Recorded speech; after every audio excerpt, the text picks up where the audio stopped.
বঙ্গোপসাগরে বাংলাদেশের জলসীমায় অনুপ্রবেশ করে অবৈধভাবে মাছ শিকার করে ভারতীয় জেলেরা। ইলিশ সহ অন্তত 10 প্রজাতির সামুদ্রিক মাছ শিকার করেন তারা। কিন্তু এসব মাছ আর তাদের নিজ দেশ ভারতে নিতে পারেননি। তার আগেই তারা ধরা পড়েন বাংলাদেশের নৌবাহিনীর হাতে। দুটি ফিশিং ট্রলার সহ 34 জন ভারতীয় জেলে সোমবার দিবাগত রাতে আটক হন।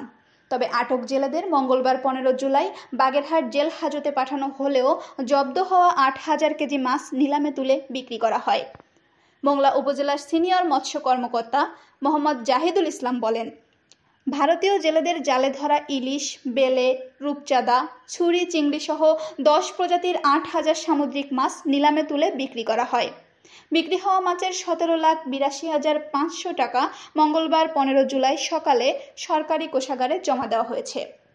এর আগে বঙ্গোপসাগরে বাংলাদেশের জলসীমায় ঢুকে মাছ শিকার করা 34 ভারতীয় জেলেকে আটক করে নৌবাহিনী।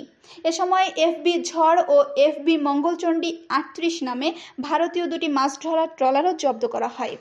বাংলাদেশ নৌবাহিনীর নিয়মিত টহল চলাকালে জাহাজের রাডারে সন্দেহজনক মাছ ধরার ট্রলারের উপস্থিতি লক্ষ্য করে।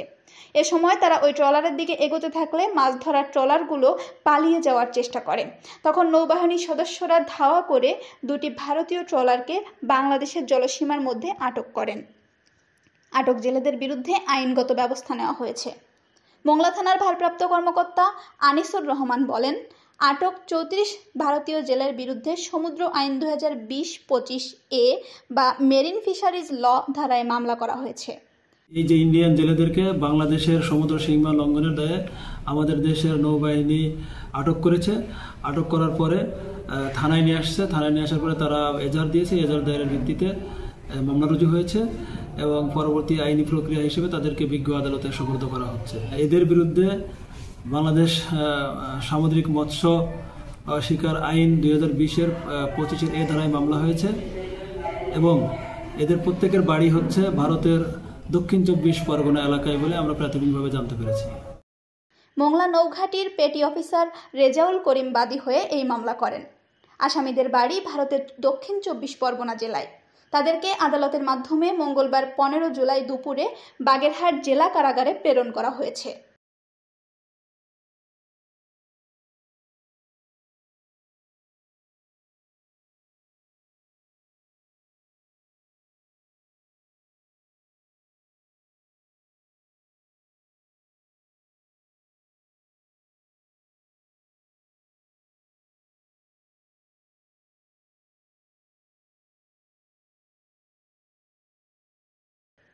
Desk report, Mongla post.